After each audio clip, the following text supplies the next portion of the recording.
guarda fuori è già mattina.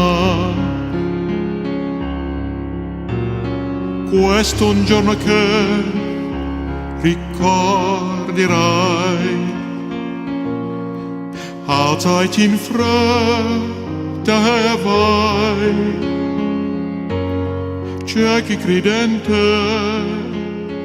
Goeiedag luisteraars en baie welkom by Alles Afrikaans en dit is Nicolig met Nico Skammerl. My gas vandag, hy het 'n voorliefde vir digkuns en drama, versot oor Anna Neethling-Pool en 'n groot bewondering vir Mimi Coetzee. Hy sing in Rigoletto tot Fidelio, verras ons met kunsliedere soos Kom dans Klaradyn en Liefling. Hy was eens 'n polisieman en min mense kan spog dat 'n quiche na hom vernoem is. Baie welkom by ons Koet Grobler, die tenor of die bekendste tenor van die opera sang in Suid-Afrika. Baie dankie Nico. Dit is heerlik om saam met julle te kuier vandag. Ek hoop van harte my intro was in die kol gewees. Ja, wel jy weet ek voel altyd oor hierdie goed soos Hendrik Schoeman vertel het. Hy was eendag deur 'n spoedlokval. En toe sê vir die konstabel, man, weet jy wat, my pa was 'n senator en my oupa was 'n volksraadslid en ek is 'n minister.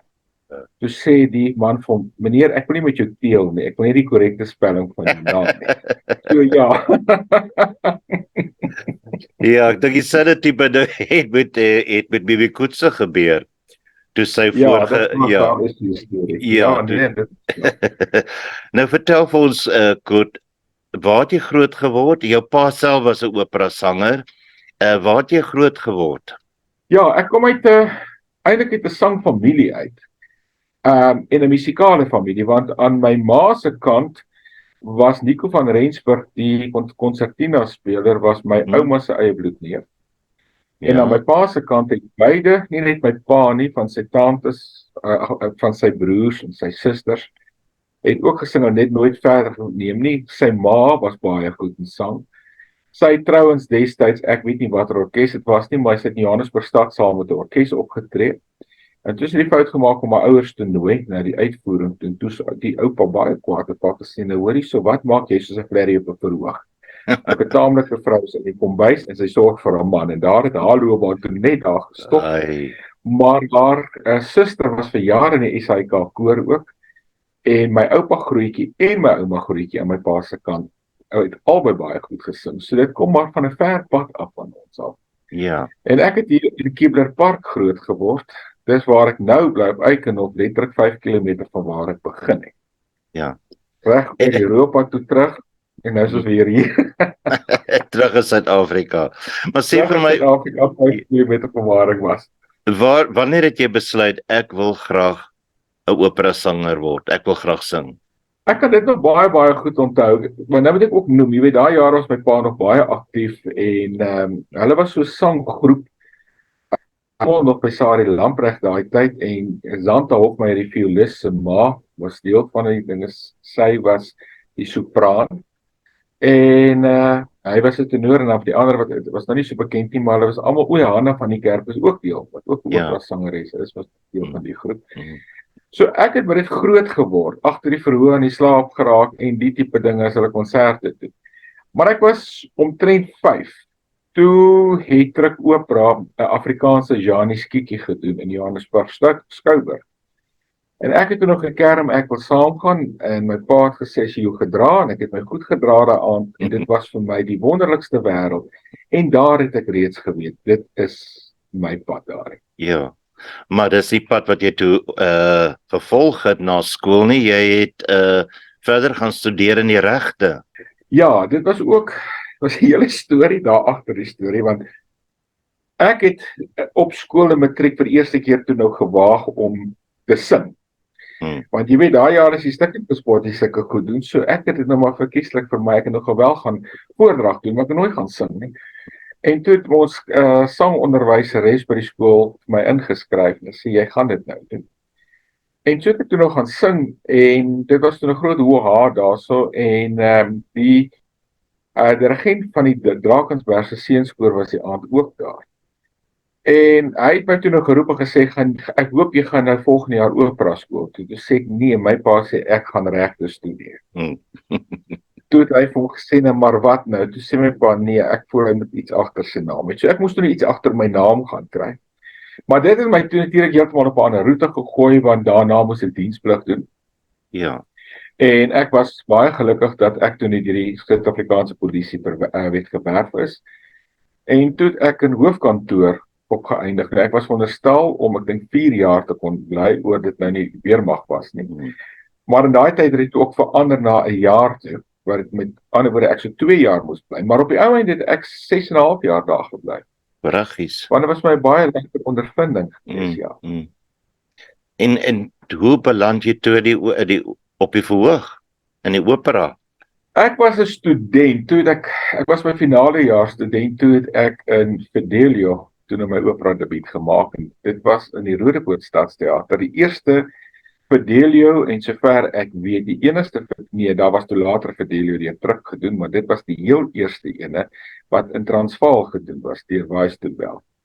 Marita Napier het nog die Fidelio kom sing, en dit was 'n sterbeleide rol, deur Hans van Heerden, al die groot mense was toe daar, en ek was maar baie geïntimideerd gevoel, maar daar het ek toe gedebuteer, en toe ek nou in die polisie was Johan Burger, wat so baie op die radio gepraat het, oor strategiese studies.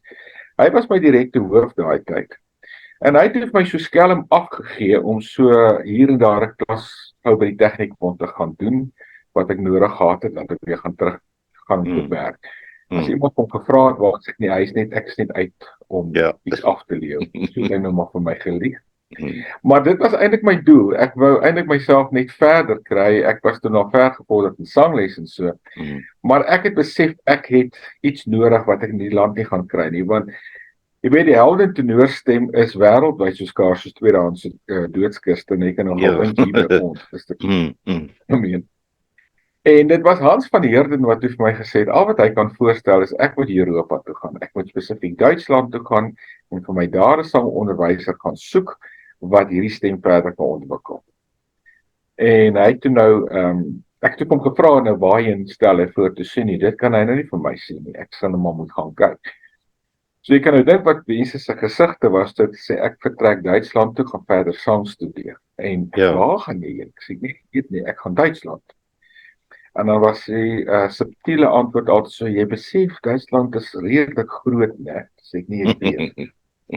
Maar ek is toe nou terug, ek is oor Duitsland toe, ek het toe 'n baie onortodokse ding gedoen. Ek het by Frankfurt am Main by die staatsagente aangeklop en gesê, ek sê eintlik hier om te audisie nie, ek is hier om te hoor, as julle my gehoor het, kan julle vir my 'n goeie onderwyser aanwerf. Ja, hulle was toe nog baie onthus en gesê, nee, ons doen nie sulke goed nie, maar ek het my nou dom gehou, want ek was nou van Suid-Afrika al. Ja. Toe dag in Oraai, toe is ek af München toe, en toe nou maar weer dit herhaal. Maar daar was ek meer gelukkig, want daar is toe 'n ou man wat daar so staan, en hy begin met my gesels in Duits, en hy gesels terug, en hy sê, hy kan hoor, ek is nie van hier, ek is nie van Suid-Afrika. Ja, sê hy is een van sy beste vriendinne, Handy van die kerk, wat in Kassel bly, waar hy ook bly, sy het vir jare en dae gesing, hy ken haar baie goed, en sy is van Suid-Afrika. So begin ons toe nog gesels, toe vir hulle nie weet, wat kom maak ek sê, kom sangonderwyser soek, hy sê, hier, ek sê, maar ek weet nie waar anders, en ek is nou ingeroep, en hy het nog gestaan by die deur, en toe uitkom, hy sê, goed, is jy ernstig oor 'n sangonderwyser? Ek sê, ja, ek duisende kilometers afgelê, vir 'n sangonderwyser, ek moes ek nou nie ernstig wees nie. Toe sê hy, as jy my vanaand kom sien by die Prins Regenten Opera Huis, dan kan ons gesels, wees 7 uur daar. Gaan toe. Toe sê hy vat eintlik net altyd 3 studente in, hy het vir die oomblik 'n plek vir my, maar dan moet ek nou begin. En so het ek toe met die man begin, en so het toe my opleiding daar begin. Later het ek toe begin meer in die bedryf inbeweeg, hoewel ons nog nooit in die opera self daar nie. Ek het eintlik in die oratoriums rondgesing, en kunstliedwerk, en sulke gedoen. En ek was al so op die punt om eintlik toe nou te debuteer daarso, toe ek 'n redelike diep depressie ingegaan het, wat blykbaar met baie Suid-Afrikaners gebeur, want jy weet, jy sien die son bitter min daar. As dit nie reën nie, dan sneeu dit. As dit nie sneeu nie, dan reën dit. En toe het ek besluit ek wil net so 'n rukkie uit Europa pad gee. Wat toe langer geword het, want toe ontmoet ek nou my vrou hier naby waar ons gebly het.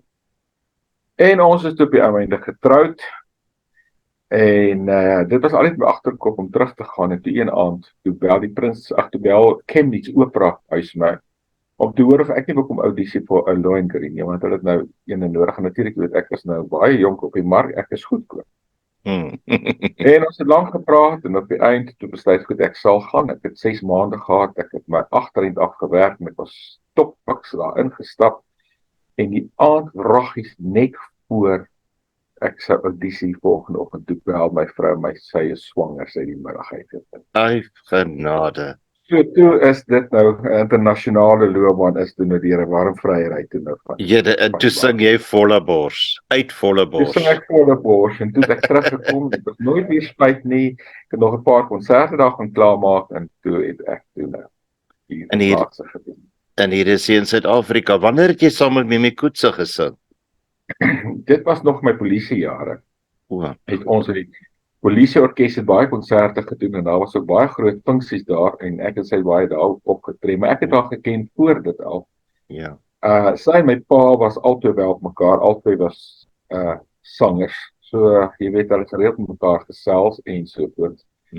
En groot vriende geword. Toe sy nog in Europa was, het sy nog kaartjies so goed gestuur van daar af, en toe later te kontak verloor. Ja. Maar terwyl ek by die universiteitskoor was, ons was in 83 my eerste jaar. Toe was daar die Bibliaton 83, dit was 'n vertaling van die Bybel wat gevier was. Ek kan ongelukkig nie vir jou sê wat die een nie. En sy het toe saam met die koor en die SAIK orkes opgetree in die Sanlam Auditorium by die universiteit. En professor Swanepoel het gevra of ek haar nou net sal opvergesel na die na die auditorium toe, want ons was nou een van die lesinglokale het ons altyd opgewarm. En ek stel my toe na voor, en sy sê, weet jy, ek het jare terug op 'n Koetgrobbelaar geken. Hy het ook gesing. Sy ja, was my pa, my magies. En daar het ons vriendskap begin. Ja. Dis nou nog. Ja, ek is seker van jy ken 'n staaltjie of 2 van Mimi Coetzee. Man, ek en duisende staaltjies, ek het die hele dag besig. Kyk, sy is 'n koslike mens, hoor. Ja. Ek sê ook altyd, as Mimi die dag te sterwe kom, dink ek dis die laaste van daai, en ek noem dit nou met deernis en liefde, karakters, wat ons in die Afrikaner gehad het, die Anna Neteling-Pools, Ja. jy weet, hulle was in 'n mate baie sterk persoonlikhede, maar ek kon partykeer dinge aangevang het, dat jy op partykeer kon gelag het oor, en Mimi was ook maar een van daai. Ja. En kan jy vir ons so ietsie vertel? Kom ons kyk byvoorbeeld die ding met Mimi en die verkeerskonstabel wat sy ook vir my vertel het, wat sy deur 'n spoedlokval was. Ja. Hy sê toe, ja, jy het te vinnig gery. Sy sê, maar ek het net 62 myl gery. Sê, ja, maar dis nie 60. En ek wil hy nou haar naam en sy sê, toe weet sy, dit is Mimi Coetzee, en hy sê, weet jy dame, as jy nou Mimi, maar hy haal toe in ek sy sonbril so af, en hy tik so teen met die raam so teen sy tand, en sê, dame, as jy Mimi Coetzee is ek gaan kos. Hy sê toe haal sy nou haar paspoort uit daai jaar, daar was toe nog nie ID-boekie nie, en toe hy sê toe salieer hy aan, sê, dame, jy kan maar ry. Ja, ry net stadig. En ook 'n wonderlike staaltjie was haar seun, Werner. Kyk, hulle kom ons op 'n stadium wat hulle verskriklik skaam is. Ja. As jou pa en ma, en my kinders is deur daai selfde ding. En sy moes toe nou ook gaan sing die aand, en hy kerm toe van die oggend af, en hoekom gaan sing jy? Sy sê, maar dis my werk. Hy sê, maar jy hoef nie te werk nie, pap het verskriklik baie geld, hy sê vir jou regtig gee, jy hoef nie te gaan werk nie. En so het daai nou aangegaan, en toe sy nou besig om haar gekeer in die aand, voor die speeltafel aan te sit, toe kom hy nou weer 'n keer. En sy is toe nou reg geïrriteerd, sy sê, man, vir die laaste maand, ek gaan sing. Dan hardloop daarna sy pa, sê, ek het dit reg gekry, mamma gaan vir die laaste maal sing. En dit was nie so nie. Nee, dit was nie so nie. En sy en Guy was ook, hulle saam was verskriklik stout. Sy het vertel hoe hulle toe nou met 'n vledermaus in die Kaap toe begin gyne met die dinge sê hulle moet nou elke aand moet hulle nou as hulle nou so in die huis inkom moet hulle vreeslike vloekwoord skree. Maar sy het ver gewen want hy het al hierdie Hollandse woorde wat sy nie gehad. Dis die party van hulle was verskriklik lelik geweest en dan lag sy so. En dan het die twee nou gesit en dan het hulle nou geguggel daar by die tafeltjie wat hulle nou moes sit die tweede bedryf terwyl die ballet aan die gang is. Toe Don Weller met daai jaar die prima ballerina was baie kwaad en sê hulle lag vir hulle. Toe sê hulle nee man, ons lag nie vir julle nie, ons lag vir ons eie self wat so simpel is. So ja, was baie sulke stories. Ja. En jou liefde vir Anna Neethling-Pool, waar kom dit vandaan? Ek dink dit is in 'n mate oor ek ook maar met haar groot geword het. Dit Anna was daai jare baie prominent en ek het 'n liefde soos jy self gesê het vir die dramakuns ook. Hoewel ek nooit regtig daarin gegaan het nie. Ek het net daaraan geraak nog met Milla Lou en Aletta Gericke. Hulle het daai jare by Raal, daar was so groot ou huis, hulle daar klas gegee. Hulle drama akademie, ek het deur hulle hande nog gegaan. Maar dis die naaste wat ek gekom het. Maar Anna Neethling-Pool was altyd vir my daar. Wena Nudee en Anna Neethling-Pool was daar. Ja. En toe het ek die voorreg gehad om haar te ontmoet een keer in my lewe. Die universiteit was daai jaar 21 jaar oud en Johannesburg 100, so hulle toe 'n vreeslike groot studentekind soos hulle altyd in QS-dag gehou. Ek sien dit word nou nog gedoen, ek moet nou elke tweede jaar waar al die universiteitskore saamkom. En ons het daai aand nou 'n verskriklike groot ding gehad. Hierdie mense het almal toe nou erepennings gekry die aand. Maar nou weet ek nou van Prof Anna se reputasie, as sy op verhoog is, kry jy haar nie weer af nie. Sy kan ons daar vir ure staan en dankies. Ja. En ons het toe nou voor die tyd het ons toe in die rektor se onthaallokaal toe nou so kaas en wyn en ek stap toe na toe want ek is toe nou die verhoogbestuurder van hierdie hele groot ding. En ek stap toe na haar toe en ek sê goeienaand professor, ek wil net vir u vra wanneer u nou vanaand u erepenning ontvang om u toespraak baie kort te knip asseblief. Ons hardloop teen tyd. Sy kyk my sê nou hoe kort het u nou in gedagte? Ek sê ons kan nie langer as 10 minute gaan nie, dan dom die lig. Sy sê 10 minute. Meneer, in 10 minute sê ek net hallo. Sê ek Maar sy moes toe haar houlik op. Sy moes die 10 minute hou. Maar ek moet vir jou sê, sy net een keer so ontmoeting was eintlik genoeg, want sy het by jou 'n blywende indruk gelaat. Sy het 'n baie sterk persoonlikheid gehad. Ja. Jy weet wie is sy. Ja. Jy het ook 'n staaltjie vertel van haar kom ons sê finale oomblik in die Kaap.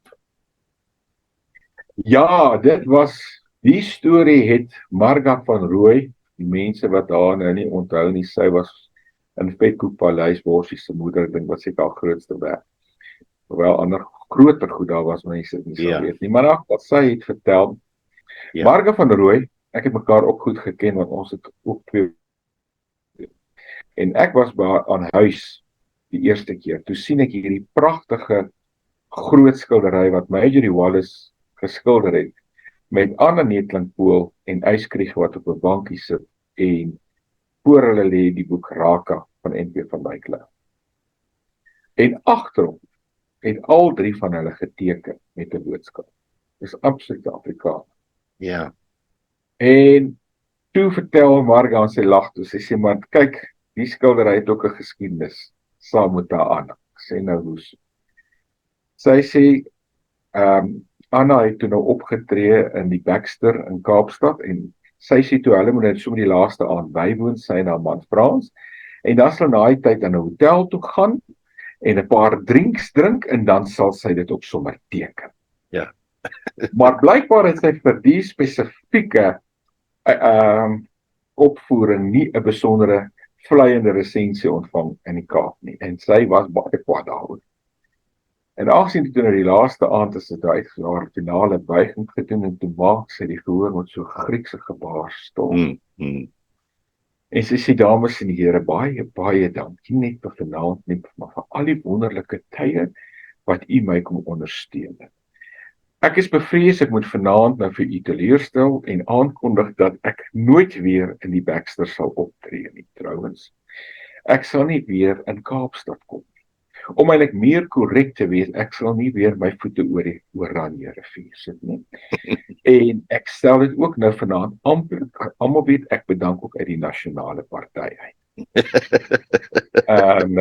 Ek dink uit die NG Kerk dalk ook nog. Heel moontlik. Sy sal dan nou toe sy nou klaar met haar toespraak is, daar agter gaan wag by die linker deur daar, waar hulle net wag dat sy daar kan kom, en sy gaan elkeen met die hand vanaand bedank. Nou daai storie het gemaak het 1:30 daai aand almal uit die Baxter uit. Hotel toe waar sy toe nog steeds te kere gegaan het vir daai swak resensie. En 'n lang storie kort, 4:30 toe ry Morgan Frans met die skildery daar weg. Geteken. Geteken.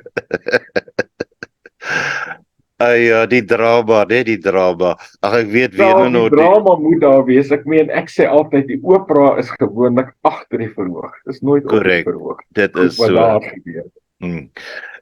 Goed, jy sê jong, weet, dit moet daarom wonderlik wees om in Duitsland byvoorbeeld in München in hierdie pragtige auditoriums en operahuise te sing en dit moes seker vir jou 'n wonderlike ondervinding gewees het.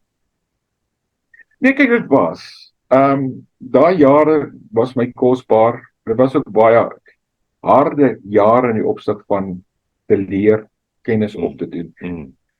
Want toe ek daar gekom het, was ek naïef genoeg om te glo ek kan sing. Een les later toe besef ek ek is wat hierdie mense betref nog nie eers op die horison nie. So dit was nogal harde werk om op 'n standaard te kom wat vir hulle aanneemlik is. En ja, dit was wonderlik op, want jy weet jou operahuise daar is die mense van reg oor die wêreld is daar, Joegoslawe, Russe, noem hulle is almal daar. En ek het 'n wonderlike, want ek noem dit nou maar nie altyd nie, want dit lyk altyd so 'n ou brek, maar dit lê my tog na in die hart. Ek het een aand in Kassel, het ek daar met 'n repetitor gerepeteer, saam met my maestro wat ook natuurlik daar was, het ons nou 'n paar arias deurgewerk. En toe ons uitstap uit die repetisiestaal uit, toe staan die koor wat intussen nou ook klaar is met hulle werk voor die deur in wag, en toe ek uitstap, toe gee hulle vreeslike handeklap en sê, hier is die volgende Mario Dalmondo. Maar ek het 'n skrik gevang. Dit was vir my te groot. Ja. Ek het net gevoel, nee, jy weet, dit kan dit nie. Ek was nou nie soos Josie Beurling wat 1 jaar uit een van die ding was Covent Garden gestap by die aand en toe vang sy oog die groot kennisgewing bord in ligte wat sê the world's greatest tenor Josie Beurling is singing tonight. So vir sy begeleider. How can they say such things? That put a lot of pressure on one. And I'm definitely not the world's greatest tenor. Toe vra die man, who do you think is the world's greatest tenor? Toe begin hy sê, jury, but he's actually finished. And this, elkeen het hy toe nou fout meegekry. Ja. As you know what, trouwens, maybe I am. Maar ja, ek het net nie daai selfvertroue op daai stadium gehad nie. Wel, ek kan jou verseker, ja. Ja, en ek dink dit het my mate tog ook bietjie teruggehaal. Ja. Ek het wel, daar kliënt het my gestuur vir 'n audisie in Switserland in Zurich, in Zurich gebracht. Wat ook baie intimiderend was, maar 'n stapjie verby hierdie kleedkamers, daarop staan name soos Agnes Balsa en al die dis name wat jy ken. En toe ek nou klaar geaudisie, toe vra die man vir my, hoe oud is ek? Ek sê, wel, ek is 31. Toe lag hy, sê, kom terug as jy 41 is, jy's te jonk vir te doen. Dan jy dit glo. Maar ek was daarom op die verhoog vir wat dit werd was. En ek is seker daarvan as jy nou op 'n verhoog gaan staan en jy kyk na die gehoor, kry jy nog daardie lieflike kriweling en vlinders? Daai opgewonde gevoel. Ek dink ja, weet Richard Burton een keer gesê dat it is important to have the butterflies, but the tricks are to get them to fly in formation. Ja, en ek dink dit prachtig. Is waar ek daarom nou is. Jy weet, ek is nou nie soos toe die jong sanger was, 8 mense oor die so ek sal vir jou sê ek het daar gestaan, my kniekoppe het gebewe en geklap en En ek myself gesê, ek moet net vanaand deur hierdie hele betaal jy kop, dan is ek klaar, hier is nie vir my nie. Ag, en as jy maar weer daar. Maar ek onthou, ek weet ek het so met die gevangene koor ingekom in Fidelia, en daai aand het ek geskit soos 'n trekker op 'n land, jy weet, en daar was so Bas agter my, het my so geklop op die skouer, hy sê, "Are you cold?" Ek sê, "No, shit scared." Don't worry. Jy weet, so ja, ons is daardeur, maar vandag, ek is gelukkig, dit is nie meer daar nie, maar ja, ek dink enige sanger, as jy dit nie het nie, dink ek, jy is psigopaties, want wragtig, jy weet, wat jy daar gaan aftrek, soos een van my onderwysers, destyds Louis Botha gesê, elke keer as hy op 'n verhoog stap, is dit geloofsaak, en dinge kan skeef, daar het in my lewe op 'n verhoog 2-3 keer dinge skeef geloop. Jy weet, dankie Vader, toe ek nou al meer deur winter was, want ek sou dit nie kon hanteer daai jare. Ja, nee, verseker. Kurt, ons tydjie raak min, maar ons gaan 'n opvolgonderhoud voer, maar daar is nog baie vrae om te vra. Ek wil graag meer weet oor opera, ek wil graag meer weet oor die verskillende tenore wat daar is en waar pas jy in daarbey, en daar staaltjies om te vertel. En ons sal definitief met 'n opvolg onderhoud verder gesels. Ek wil vir jou baie dankie sê vir die geleentheid en die voorreg om met jou te kon gesels sit en die lekker lag en dat ons daarom 'n bietjie inligting kon gedeel het. En ek wens jou alles van die beste toe tot ons ek dink weer volgende week gesels as dit reg is met jou. Dit sal wonderlik wees. En ek het sopas vanoggend met my Kurt se staaltjie onthou wat ek dan sommer ook aan die gehoor saam aan die luister. Ag, hou hom vas. Ek het ook 'n paar staaltjies wat ek met jou wil deel oor Wena Nordee en oor 'n koor met die naam van die 40 vrolike vinkies. Ek dink nie jy weet daarvan nie. Ons sal daaroor gesels. Ek wil baie dankie, dit was 'n heerlike tyd gesaam. My voorreg, dis my voorreg. Alles van die beste, hoor, tot volgende keer. Once in every life there comes a time we walk out all alone and into the night. The moment won't last, but then we remember it again when we close our eyes. Like stars across the sky che per vincere tu dovrai vincere. We were born to shine all over you because we believe. Dit was dan die bekende Suid-Afrikaanse tenor Kurt Grobler, met wie ek so lekker gesels het. Volgende keer gesels ons oor opera, oor Mimi Coetzee, die 40 vrolike vinkies en nog baie meer om oor te lag. Tot volgende keer, mooi bly.